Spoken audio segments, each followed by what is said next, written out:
सभी को राधे राधे। आइए आज हम सुनते हैं श्रीमद् भगवद गीता जी के 14वें अध्याय का महात्म। श्री महादेव जी कहते हैं, पार्वती, अब मैं भव बंधन से छुटकारा पाने के साधनभूत 14वें अध्याय का महात्म बतलाता हूँ। तुम ध्यान देकर सुनो। सिंघल द्वीप में विक्रम बेताल नामक एक राजा थे, जो सिंह के समान पराक्रमी और कलाओं के भंडार थे।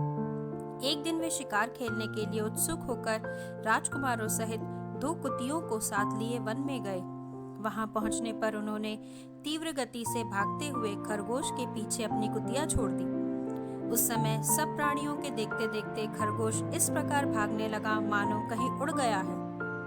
दौड़ते दौड़ते बहुत थक जाने के कारण वह एक बड़ी गहरे गड्ढे में गिर पड़ा। गिरने पर भी वह कुतिया के हाथ नहीं आया और उस स्थान पर जा पहुंचा जहां का वातावरण बहुत ही शांत था।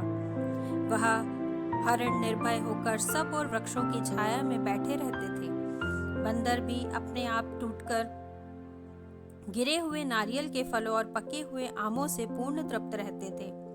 वहां सिंह हाथी के बच्चों के साथ खेलते और सांप निडर होकर मोर की पंखों में घुस जाते थे। उस समय पर एक आश्रम के भीतर वत्स नामक मुनि रहते थे, जो जितेंद्रिय और शांत भाव से निरंतर गीता के 14वें अध्याय का पाठ किया करते थे। आश्रम के पास ही वत्स मुनि के किसी शिष्य ने अपना पैर धोया था।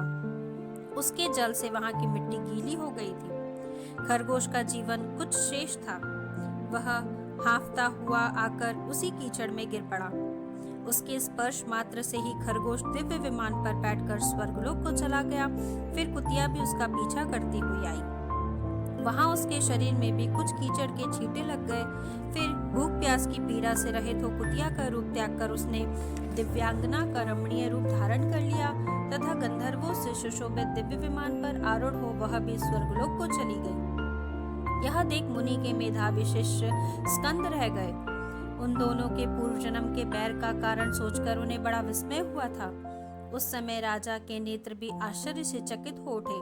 उन्होंने बड़ी भक्ति के साथ प्रणाम करके पूछा, हे विप्रवर, नीच योनि में पड़े हुए दोनों प्राणी कुतिया और खरगोश ज्ञानहीन होते हुए भी जो स्वर्ग में चले गए, इसका क्या कारण है? इसकी कथा सुनाइए। शिष्य ने कहा, भूपाल, इस वन में वत्स नामक ब्राह्मण रहते हैं। वे बड़े जितेंद्रिय महात्मा हैं। गीता के 14वें अध्याय का सदा जप किया करते हैं। मैं उन्हीं का शिष्य हूँ। मैंने भी ब्रह्म विद्या में विशेषज्ञता प्राप्त की है। गुरुजी की ही भांति मैं भी 14वें अध्याय का प्रतिदिन जप किया करता हूँ। मेरे पैर धोने के जल में लौटने के कारण यह खरगोश कुतिया के साथ ही स्वर्गलोक को प्राप्त हुआ है। अब मैं अपने हंसने का कारण बतलाता हूँ। महाराष्ट्र में प्रद्युदक नामक महानगर है। वहाँ केशव नामक एक ब्राह्मण रहता था, जो कपटी मनुष्यों में अग्रगण्य था। उसकी स्त्री का नाम विलोभना था। वह स्वच्छंद विहार करने वाली थी। इससे क्रोध में आकर जन्म भर के वैर को याद करके ब्राह्मण ने अपनी स्त्री को वध कर डाला था और उसी पाप से उसको खरगोश की योनि में जन्म लिया। ब्राह्मणी भी अपने पाप के कारण कुतिया हुई। श्री महादेव जी कहते हैं, यह सारी कथा सुनकर श्रद्धालु राजा ने गीता के 14वें अध्याय का पाठ करना आरंभ कर दिया।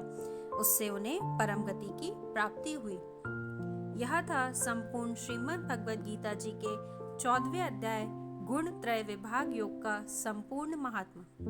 अब आप 15वें अध्याय के महात्मा को सुनने के लिए चैनल पर बने रहिए। जय श्री कृष्णा, जय श्री कृष्णा।